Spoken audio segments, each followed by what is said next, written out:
todos y a todas, bienvenidos a Entre Dos Culturas, un espacio donde exploramos la diversidad, el respeto y el aprendizaje mutuo. Hoy tenemos un espacio especial y muy interesante, ya que nos toca hablar de un tema desde muy de cerca. Vamos a hablar sobre las relaciones interculturales, específicamente aquellas formadas por dos personas, una extranjera y una peruana. Y bueno, esto es un tema muy interesante, ya que están estas dos personas navegando entre el amor de dos culturas. Hola, mi nombre es Ángela y lo lindo de este episodio es que no solo vamos a hablar desde la teoría, sino también desde experiencias reales. Hemos estudiado a 5 parejas binacionales y sus historias son tan profundas como complejas. Vamos a hablar de identidad, afecto, crianza, prejuicios, idioma, todo lo que aparece cuando el amor se cruza con la cultura. Hola a todos, yo soy Fátima y además vamos a compartir con ustedes algunos conceptos claves como la interculturalidad, transculturación, sobreadaptación, prejuicio cultural y muchos más. Así que si estás en una relación así o conoces a alguien, este episodio te va a encantar. Como por ejemplo tenemos a Guillermo David Grinson, que en el 2011 plantea que la interculturalidad es un proceso social en el que se produce un diálogo entre culturas en condiciones de igualdad, reconociendo y transformando mutuamente sus prácticas. No se trata solo de simple convivencia, sino también de una construcción conjunta de significado. Así es. Bueno, para empezar es muy importante que nos hagamos la siguiente pregunta. ¿Qué es lo que entendemos por una pareja binacional? Bueno, respondiendo a esa pregunta, son aquellas parejas formadas por personas de diferentes nacionalidades. Pero lo interesante es que eso también significa una mezcla de idiomas, costumbres, religiones, tradiciones, familiares e incluso formas de entender el amor. No es solo una diferencia geográfica, es una diferencia en cultura profunda. Como por ejemplo, John Berry en 1997, experto en psicología intercultural, explica que cuando personas de distintas culturas interactúan prolongadamente, atraviesan un proceso de aculturación que implica adaptaciones psicológicas, negociaciones de valores y redefinición de identidad. Exacto, y si bien puede sonar eso muy romántico y exótico, también puede ser muy desafiante. Por eso es importante entender la diferencia entre la multiculturalidad e interculturalidad. Así es. Por ejemplo, tenemos este concepto muy interesante que es la multiculturalidad, que es cuando dos personas de dos culturas conviven, pero sin necesariamente interactuar o integrarse entre sí.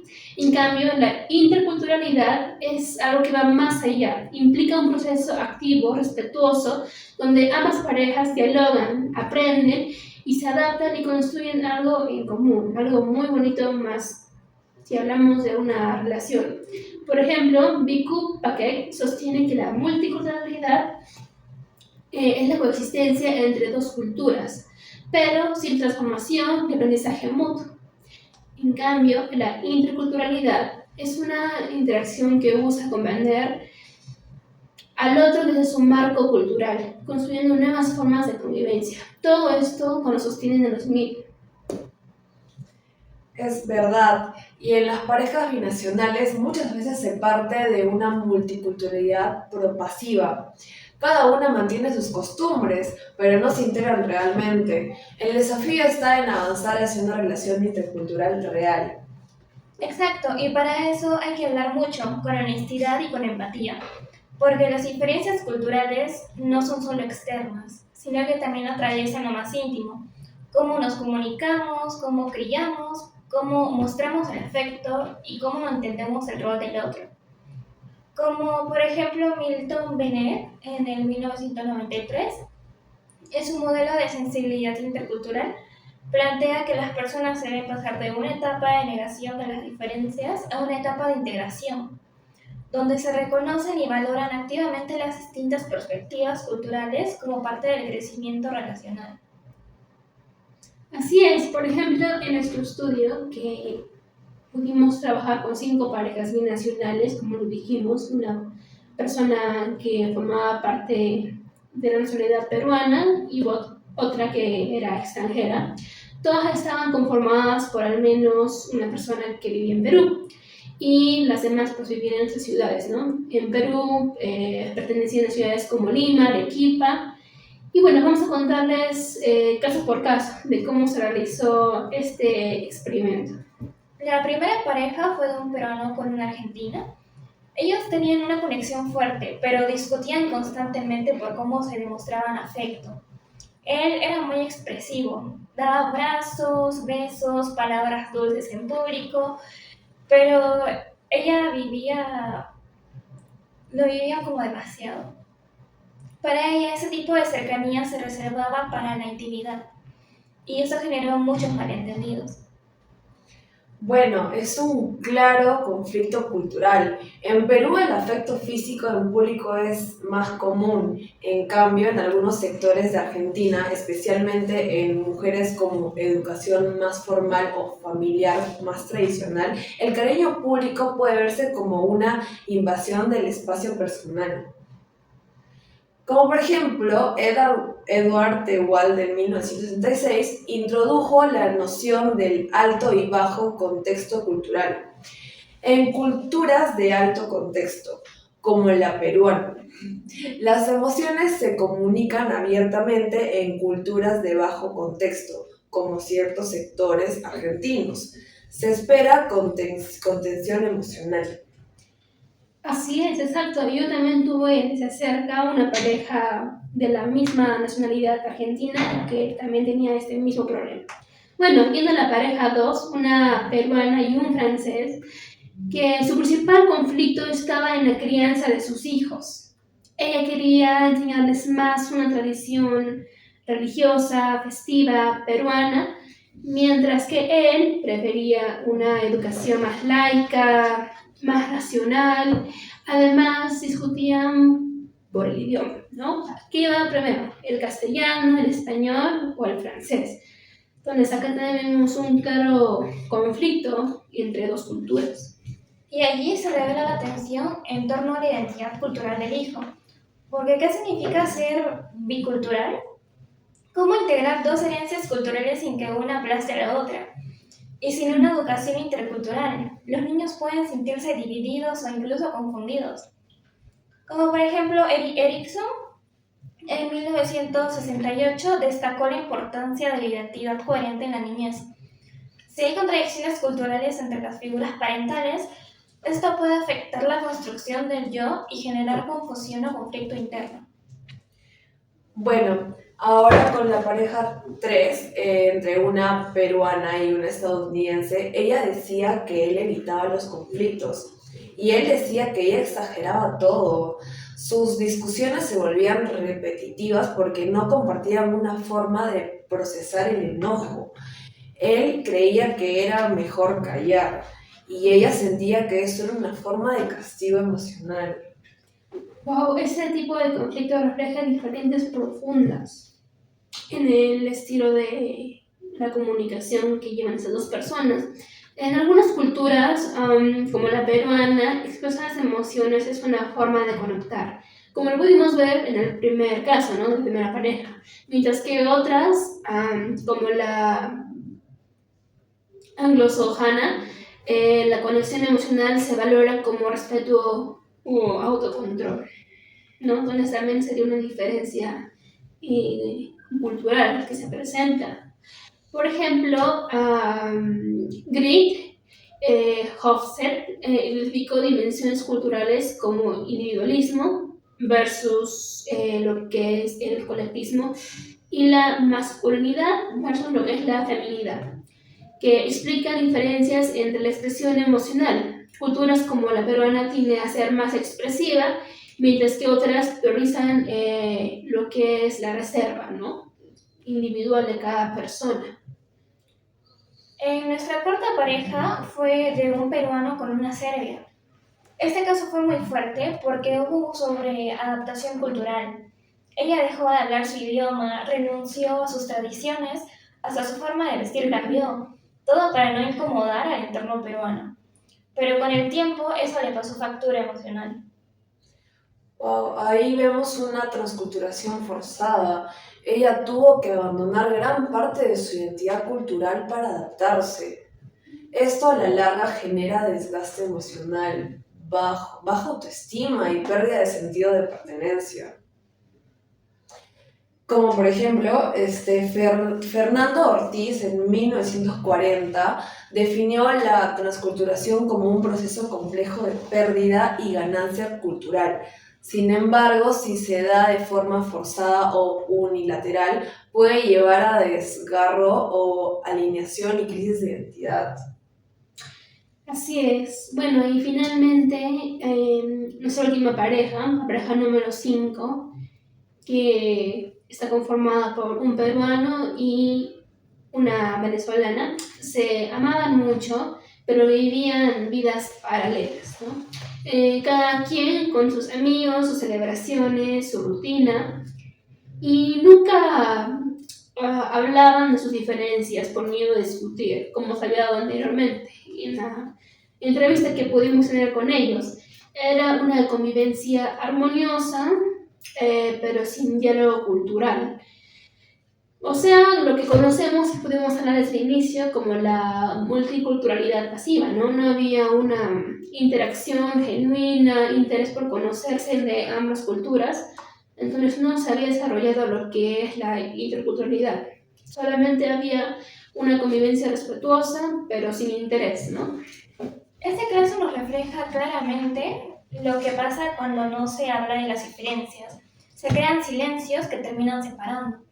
La interculturalidad no se da solo por convivir, sino por construir activamente un puente entre dos mundos, como nos decía Anthony Giddens en el 1992.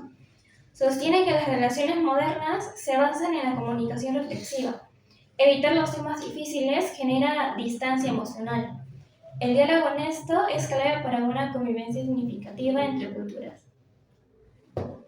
Bueno, además de los retos internos, muchas parejas enfrentaban rechazo social por parte de sus familias o entorno. Ellos comentaban que no encajaban o que simplemente se sentían raros o eran raros. Bueno, para esto John Berry en 1997 indica que los prejuicios culturales externos intensificaban el estrés bicultural interno, especialmente cuando no hay redes de apoyo que contengan ese fenómeno. Así es, y también un punto muy importante sobre ese tema es la falta de espacios de acompañamiento, interculturalidad, más cuando eso es muy notorio. Si no hay una formación, muchos recurren al simple hecho de callar o a adoptar la cultura del otro sin cuestionar. Por ejemplo, estos dos autores que pudimos tratar anteriormente, que es Viku Paquet y Guillermo Grimson, en el 2011, coinciden que la formación interculturalidad o intercultural comunitaria es esencial, de que permite aprender a relacionarse desde el respeto, la reciprocidad y también lo que es la comprensión profunda. Uno de los miembros de una pareja decía que se sentía invisible en su propia casa, como si su cultura no contara. Y sin acompañamiento, esa invisibilización se normaliza.